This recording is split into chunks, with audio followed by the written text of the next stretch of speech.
all of us, all the countries had some choices to be made. What are those choices that India made which are different from the choices that other richer countries, more developed countries made? That's the fundamental difference which needs to be known to all of us. Most of the countries followed a policy of consumption. It was a strategy where you print more, increase the size of your balance sheet of the central banks, and put that money in the hands of consumers, consume, consume, consume. Whereas in India, Prime Minister Modi, he followed a strategy where a very focused consumption, free food grain to 800 million people, free vaccine doses, 2.2 billion vaccine doses, some consumption items, but a great focus on investment, a very big focus on public investment. We all know that 1 rupee invested in infrastructure gives us 3.6 rupees uh, worth economic activity in the economy, right? So this change, this difference is what created a situation where India is today having high growth, moderate inflation, compared to global scenario which is having low growth and high inflation. That's a fundamental difference, and that is showing the results. Structurally, India's economy is changing from 27% at its nadir investment as a part of India's GDP. It has grown to 31%, and this is the public investment program in front of you, friends. From something like 2.5, 3 trillion rupees annually, it has now steadily increased from 3 to 3.4 to 4 to 5.5 trillion rupees, 7.5 trillion rupees, and this year's budget, this is 10 trillion rupees. Everywhere we see, we go and talk to the industry people, the factory utilization has increased significantly from a low of 60, 65%, it is now 75, 80%. It is resulting into huge employment generation. What used to be the formal employment, what used to be just about 600,000 per month, is now 1.5 million per month. That's huge in a country where employment is a very important factor. These are hard numbers, can be checked by anybody, can be verified by anybody. So this is where I would like to shift the gears to what are we doing in railways, what are we doing in telecom, what are we doing in IT and electronics, the three responsibilities that Prime Minister Modi ji has given me. I'll talk about railways first. Massive network, all of us know, one of the largest networks in the world, 8 billion passengers carried every year, 8 billion.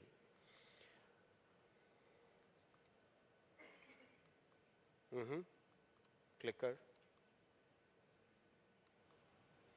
22,000 plus trains every day, 22,000 plus trains every day. 7,300 stations. Now, how do you transform a network of this complexity, of this magnitude? We have 1.2 million employees.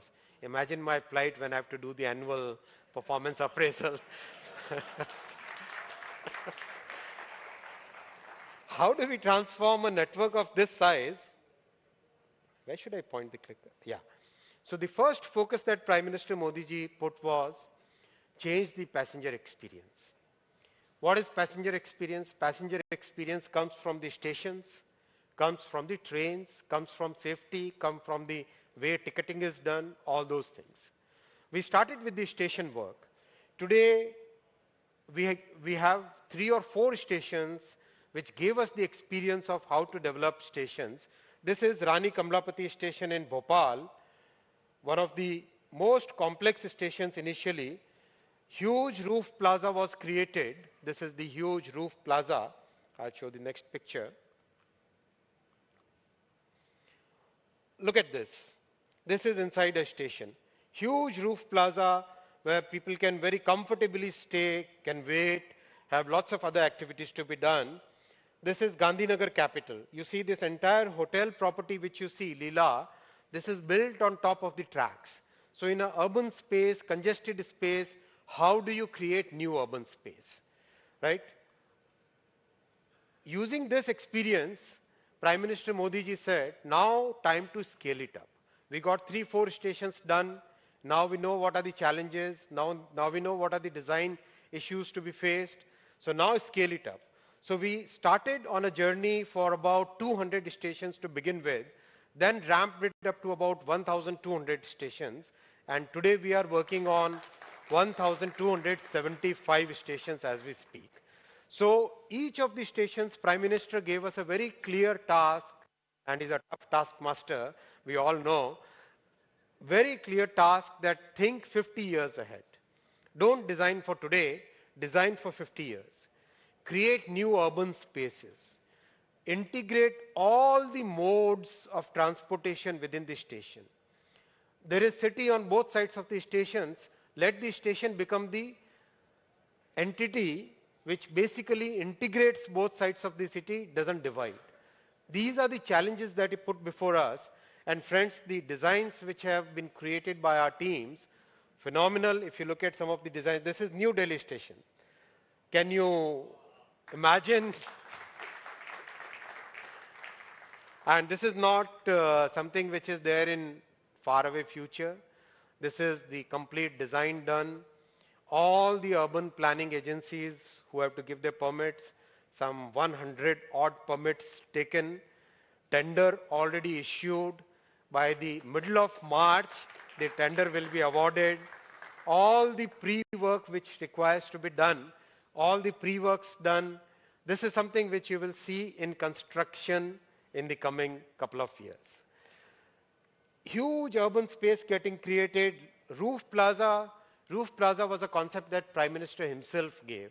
He said our stations are, and Prime Minister is very closely connected with railways, as all of us know. It's an emotional connect for him. So he said all our stations are there in congested urban spaces. Can we create new urban space in stations? So this is the idea he gave. So in New Delhi station, we are creating close to 50 acres of new urban space. Imagine how much more opportunity the city will get. These are all pictures of that design. Everywhere we are going for elevated, wherever large cities are there, people should be very comfortable when they come to the station. So we are creating this elevated approach and departure roads. So there is a separate arrival, there is a separate departure. And this is all on elevated network so that because these are large stations where millions of people come every year, millions. These are not numbers in thousands, these are numbers in millions. And the way railway network will grow, this will see multiple growth in the coming years. So everywhere we are going for complete master plan, very focused urban space creation, very focused multimodal integration, very focused separation of departure and arrival, wherever needed, elevated routes to reach the station and to go out of the station. Maybe some spot where I have to stand. Yeah, this is Ahmedabad. Again, one of the few iconic stations. Of course, every station is important, but some of these stations are really iconic. These are stations which carry more than 10 million passengers every year. So all of them are being taken up in a very, very meticulous planning. Again, tender done to be awarded within next few weeks, next few days. Pre-construction activities almost on the verge of completion. All operational decisions taken. So these are progressing very, very well. And again, we are taking up a very modular approach to construction, creating roof plaza, creating elevated transport corridor around the station. These are 3 roofs getting constructed, multimodal plaza. Again, focusing on heritage elements, making sure that the city's heritage is fully integrated in the station design.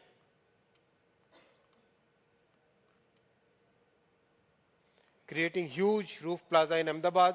15 acres of new urban space is getting created. This is Mumbai, Chhatrapati Shivaji Maharaj Terminal, one of the heritage terminals of India, what was called VT, now Chhatrapati Shivaji Maharaj Terminal. Phenomenal care we have taken in preserving each and every heritage element. The pillars are of cast iron, which are again a piece of beauty, and each and every pillar, how do we conserve, how do we make sure that the pillar goes on for next 100 years. Each and every element of heritage has been, and this will be comparable to King's Cross station in London by every stand. You should feel proud of the work that has been done. All permissions taken, tender done, to be work to be started in the coming days. And again, Prime Minister gave us, like, whatever we do, we work till here, and he'll say, no, achieve this. We do this, then he'll say, like, do this. It's like very, very demanding boss. He said that not a single train should be cancelled. How do you reconstruct a station without cancelling trains? It was a very tough task, but friends, meticulous planning, going deep into details. Today we are at a situation where there will be absolutely minimal disruption of traffic at all these stations, and still we will be reconstructing them fully to a new standard. Chennai, Alambur, I'll just quickly flip through all the Kanpur, again, very congested area, but creating a modern new building there. I went to IIT Kanpur, so I feel very proud about this.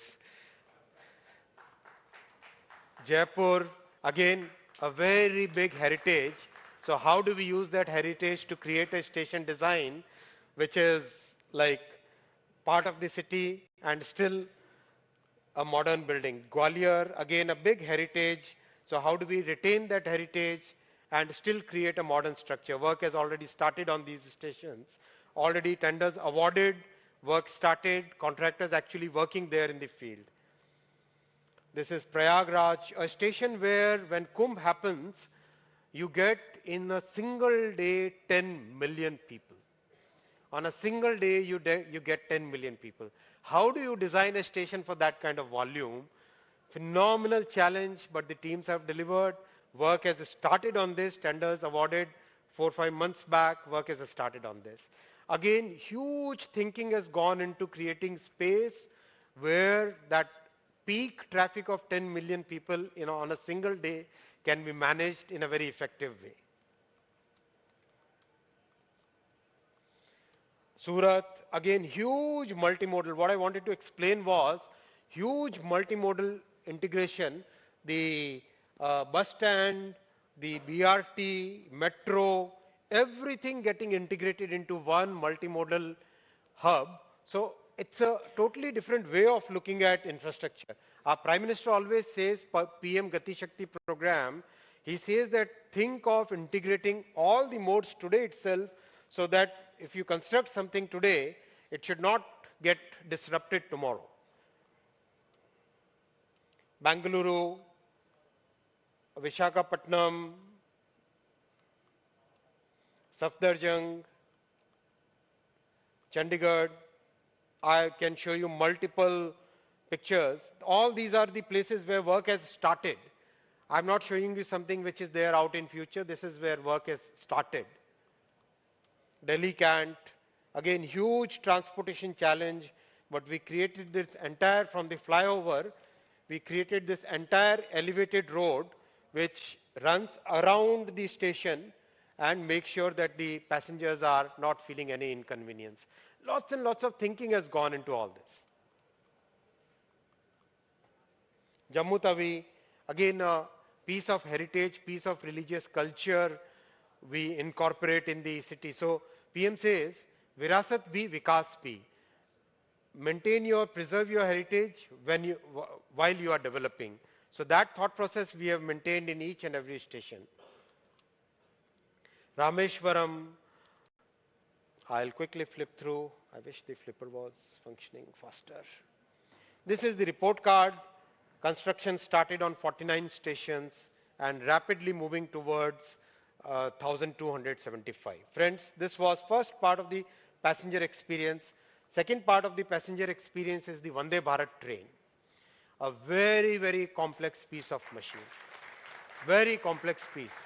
When Prime Minister gave this challenge that design a world-class train, the first impulse was go to Germany, go to France, go to Japan, import it.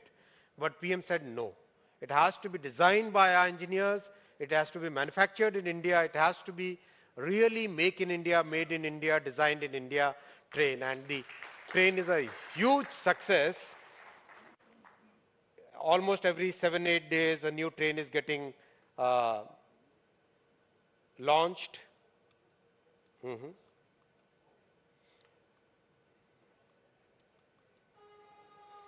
A small video where I would like you to,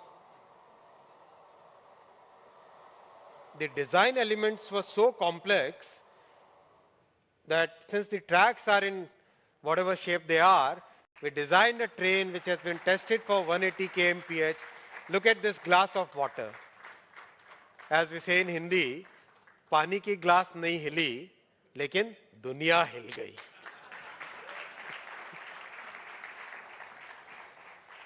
Look at the glass of water, right? This is not stuck there, it's lying just like, right? This is where the entire design elements came in.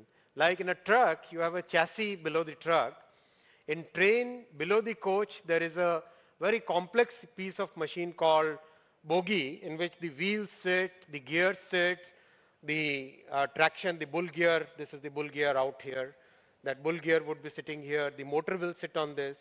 We designed it to a precision which is actually today, I feel very proud to say that when Prime Minister gave the challenge, it has to be lower in cost, better in quality, then only you will be able to export it.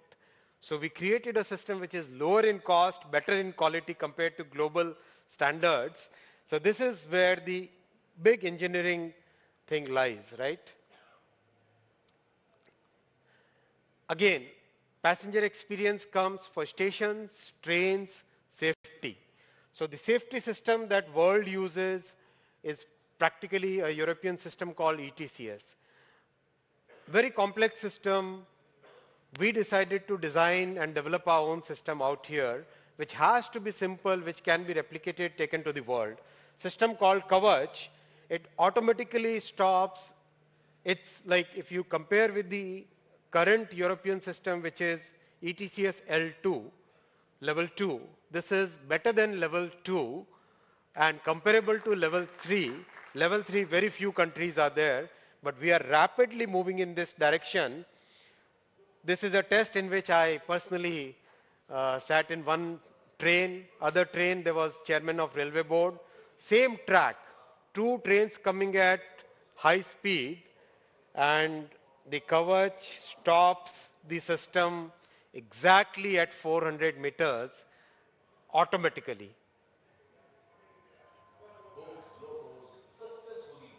And automatically stop at almost Both the trains 400 automatically stop at exactly 400 meters. I took that risk. Being an engineer, I feel very comfortable and confident of our engineering talent in the country. I'll come to the bullet train, friends.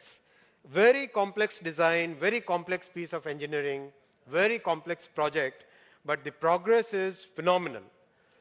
Progress is phenomenal. By now, we have completed 149 kilometers of pillars.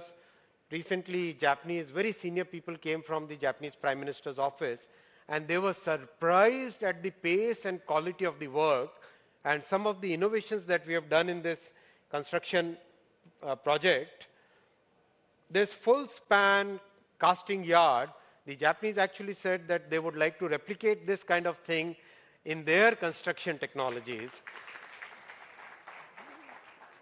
Huge machines, most of these machines, first machine we learned from outside, but then all the machines we built, designed in the country. Large construction, large, very, very large, totally new way of working. Again, Prime Minister said that don't look at this project as a construction project. Think of this project as a project which changes the way of working in the country. That's the way, that's the target he set before us. Mhm.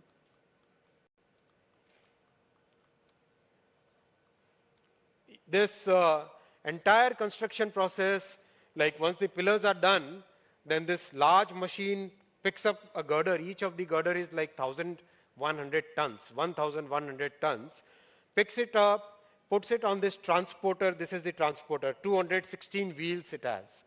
Then this transporter goes ahead, it will go up to here, then this launching gantry will pick it up and put it on the gap between these two pillars. So it's a very rapid construction, very fast-paced construction, and since the country didn't have this kind of, India never had this kind of technology, with this project, this new construction technology has become um, part of our playbook. Mhm.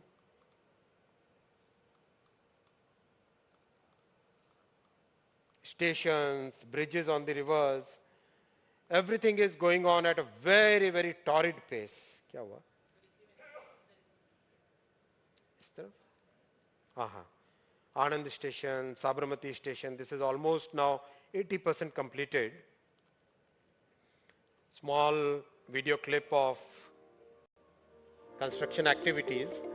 Large girders now, good thing is, many of these girder casting structures, which we initially imported, now these innovations have happened in places like Rajkot, places like Surat, places like Sri Perumbudur, and today these people have started getting export orders for the casting equipment. Already we have, within a short period, we have exported about some 80 odd consignments of these equipment. This is phenomenal. I mean, look at this construction activity. I feel so proud of it. This is the transporter going up there. The launching girder picks it up. While there is traffic moving down below, without any hassle, coolly this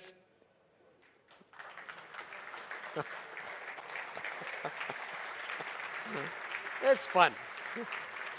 I invite all of you to go and see this site, work site. It's phenomenal. You'll feel so proud of what our engineers are doing, what the vision our Prime Minister has given to us. This river deck was completed in 1 month. So this is November 22. This picture is from November 22, friends. This is December 22. And this is January 22. It's a pace that needs to, actually you need to go there and see, to feel it, feel the energy and feel the urge to excel among the engineers. That feeling you'll get only if you go and see it there. No picture can replace that energy that you'll go and see, feel there. I'll come to the digital world. I said bricks and clicks. So investment in railway is a transformative thing that is creating so much more traction for the economy. Similarly, investment in the digital economy. We all know UPI transactions are today close to 1.5 trillion US dollars. Our digital platform for CoWIN helped us give 2.1 billion doses within a very short period of time. We all know these data. Our education thing. The India Stack, which has got created over the last 6 years, it was launched in 2016. The India Stack, which has got created as today, we have a solution where you can create population scale solutions which are today tested on platforms like payment, platform like healthcare, platform like identity. Each of these individual items are powerful in themselves, but together, combined together, they can help solve any major problem in the world. So this is the power of the India Stack, and today the whole world wants to try out some of the pieces of it, and our Prime Minister has given us the authorization that give it as our contribution to the world. Our civilizational ethos is reflected in the G20 logo, one earth, one family, one future. So when we are one family, why should we be holding back on the technologies developed by us? Shouldn't it be shared with everybody? That's the ethos with which we are working. Multiple things. This is where the next action is. Logistics, commerce, and credit is going to be a major, major focus in 2023, where digital credit, can we make it available for 10 rupees to 1000 rupees to a person there on the streets of Kanpur, to the person on the streets of Madurai? Can we do that as seamlessly as a big industrialist would be getting the credit from a large bank? Can we get that same facility for the poorest of the poor? That's going to be the big focus in 2023. 5G, again a matter of great pride. Prime Minister launched it on 1st of October 2022. Within first 100 days, we have covered more than 200 cities. And recently at Davos, the industry leaders actually gave statements, and they were published in Wall Street Journal and all, that this is the fastest deployment happening anywhere in the world. But what gives bigger happiness? What gives bigger happiness is not just the pace of deployment. It is the development of India's own 4G and 5G technology stack. The stack is now ready. It was initially tested for 1 million simultaneous calls. Then it was tested for 5 million simultaneous calls. And now it has been tested for 10 million simultaneous calls. Phenomenal success. Today, there are at least 9 or 10 countries which want to try it out, and it will be rolled out. And very happy to share with all of you Prime Minister's vision of making India as a telecom technology exporter. Today, there are 2 Indian companies who are exporting to the world telecom gear. Coming 3 years, we'll see India as a major telecom technology exporter in the world. This is the journey, friends. Time is clicking. The clicker must work fast. Semicon. Very, very happy to share with you, when Prime Minister approved the Semicon India program on the 1st of January 2022, we knew it's going to be a long, difficult, arduous journey. We knew that we'll have to persevere.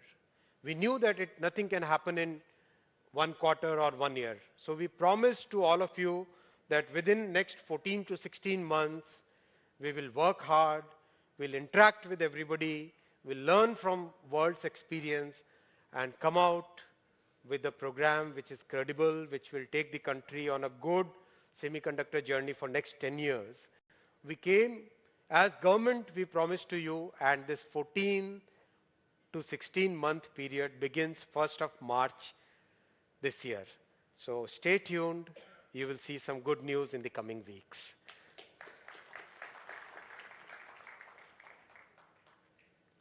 We know about, friends, I'll end it and open it up for questions, saying that India under Prime Minister Narendra Modi ji's leadership is investing both in bricks and clicks, making sure that the poorest of the poor are getting integrated into an economy which is today increasingly a digital economy, an economy which is today growing at 6 to 8% on a regular basis, on a consistent basis.